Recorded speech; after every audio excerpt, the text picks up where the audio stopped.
Hello, everyone. It's Charlton. Please subscribe to my channel. Tap the notification bell, like this video. That helps me to keep making videos, and I would appreciate it majorly. Just want to quickly review the latest information on this huge drug bust in Philadelphia at one of the Philadelphia ports. It's at the Packer terminal, which is right down by the by the stadium there, and the Old Navy shipyard I think is right there as well. It was humongous, 16.5 tons of cocaine. It's just outrageous, 33,000 pounds. $1 billion worth of cocaine. I don't know. I think this was only going to be one drop off. It was going to be going on to Europe and eventually to Rotterdam. I don't know why that seemed to be mentioned in the report. Rotterdam, that's in the Netherlands. You know, I don't know, but it was. And the shipping company's completely cooperating with the authorities. They put in a statement out, thanking the authorities for catching these individuals. And it's just the crew so far that we've been told about, or two of them who've been arrested. Initially, I saw reports that the whole crew was arrested, but according to the arrest affidavit, I think only two have been charged so far, two of the crew. And but the shipping company MSC, the name of the ship was the MSC Guyane. MSC stands for Mediterranean Shipping Company. Massive, huge tanker shipping company. I think it's, I don't know, like sixth in the world in size in terms of, it has 24,000 employees. I think 54 tankers, 130 offices worldwide. It's based in Geneva, Switzerland. It started by one guy who bought one ship, a captain, back in 1970, and grew from there into a huge, huge global empire. So it's a huge established company, you know, and yeah, that's that. But like I said, initially I saw reports that the entire crew was arrested, but right now there's two that have made a court appearance, and and they made a brief appearance, and they're scheduled to be back in court later this week.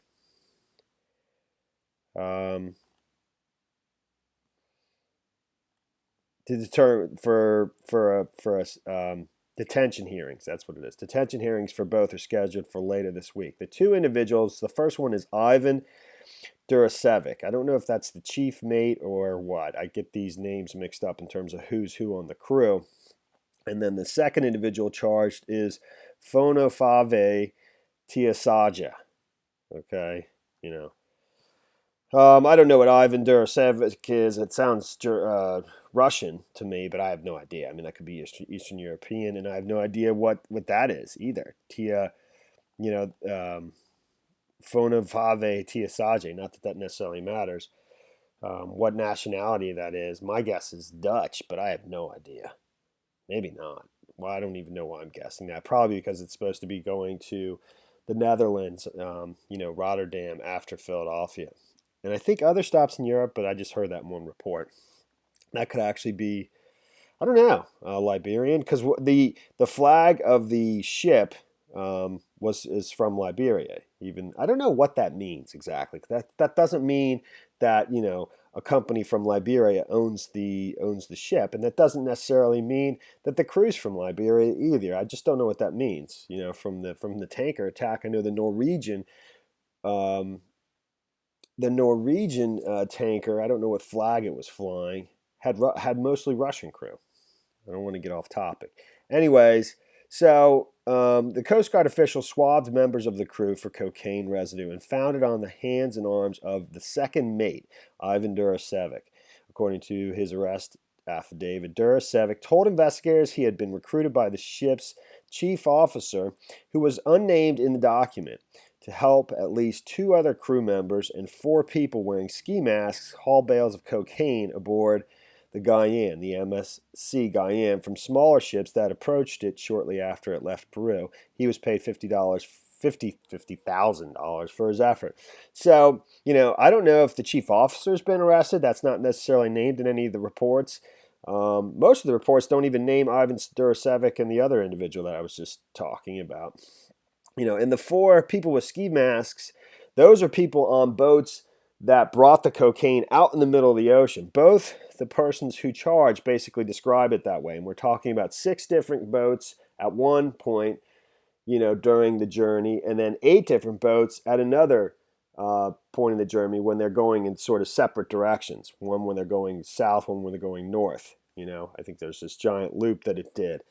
It's not totally clear to me, but I mean, it is 6 and 8 different boats that basically rendezvoused the tanker out in the middle of the ocean under the cover of darkness, and the individuals, who were bringing the cocaine on those boats hid their identity, according to this individual.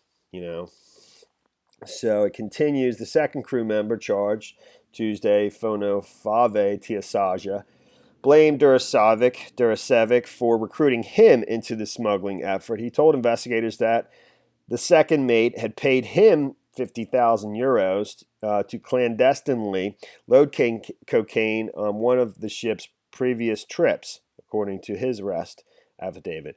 On the Guyan's current voyage, Tiasaja said he was approached by Durasevic as well as the chief mate, an electrician, and an engineer, all of whom independently sought his aid in sneaking separate loads of cocaine aboard. He described 6 boats, each carrying cocaine that rendezvoused at different times with the Guyan under the cover of darkness as it voyaged south from Panama to Peru.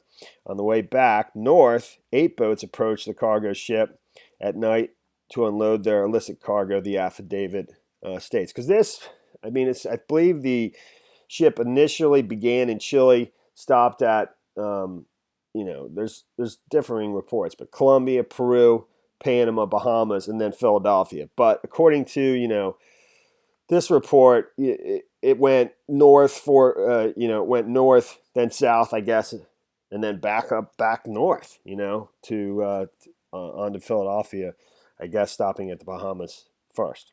It's just not clear to me. So Durasevic and Tiasaja remained in custody Tuesday night after appearing in federal court in Philadelphia during the afternoon. Detention hearings for both men are scheduled for later this week. And these other individuals, I don't know if they, the chief mate, an electrician, an engineer, the person that Durasevic says solicited him, the chief officer, I don't know if they've been arrested or not.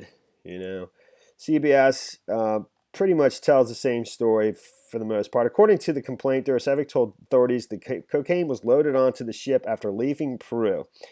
Tiasaja told authorities that 6 boats approached the MSC Guyan during the night, while Durasevic operated a crane to bring on bags of cocaine on board. The ship was later approached by another 8 boats, where more cocaine was loaded onto the ships, according to the complaint.